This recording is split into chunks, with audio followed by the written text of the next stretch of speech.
En fait, à l'origine, on a eu un affaissement de charpente qui a été reconnu il y a une quinzaine d'années.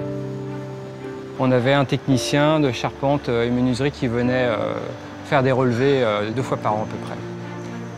À partir de cette phase d'étude, on a fait appel à des techniciens. Pendant une période de 2 mois, le diagnostic charpente pièce par pièce a été opéré pendant à peu près 3 mois. Donc une phase d'étude spécifique sur la charpente qui a duré à peu près une bonne année, puisqu'il a fallu faire aussi des relevés structurels et des pièces à emmener en laboratoire également.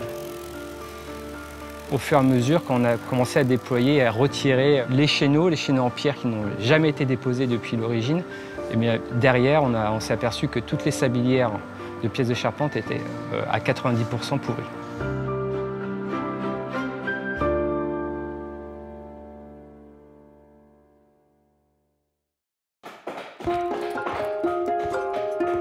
On est sur 3 niveaux de charpente, donc sa base, sa partie médiane et la partie haute. Et son niveau de base, ça fait 320 mètres carrés. Ici, on a commencé par protéger la voûte, faire un plancher provisoire pour pouvoir déjà nous travailler au-dessus et pour éviter toute chute de morceaux de bois qui puissent traverser la voûte. On a mis en sécurité, en fin de compte, le chantier.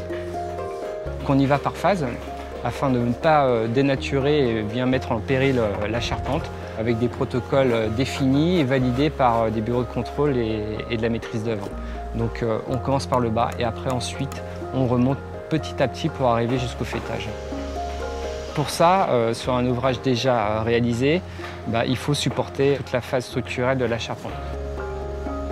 On a une énorme pièce IPN, ce qui nous permet aujourd'hui de surélever la charpente.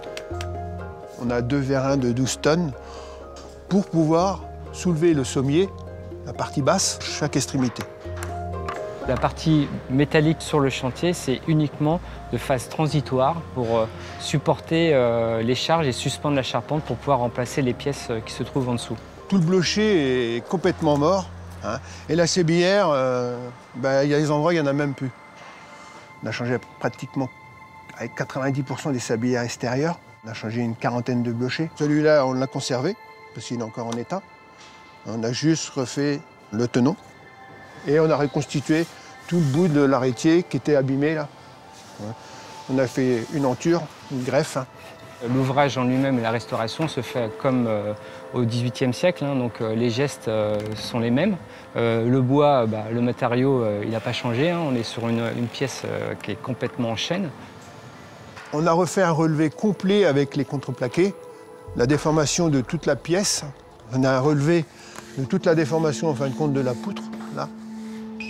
Et on reconstitue l'ensemble ici. Tout ce qui était sain, on l'a gardé. De dégager la charpente à nu comme ça a été très émouvant. C'est la première fois que je travaille sur un volume aussi grand. La satisfaction aujourd'hui, pour moi, elle est humaine parce qu'on rencontre des gens passionnants, de l'encadrement jusqu'au maître compagnon, ce qui met vraiment du cœur à l'ouvrage, dans une entente totalement cordiale et très professionnelle. En deuxième lieu, bien entendu, c'est travailler sur un ouvrage aussi prestigieux, c'est un plaisir quotidien.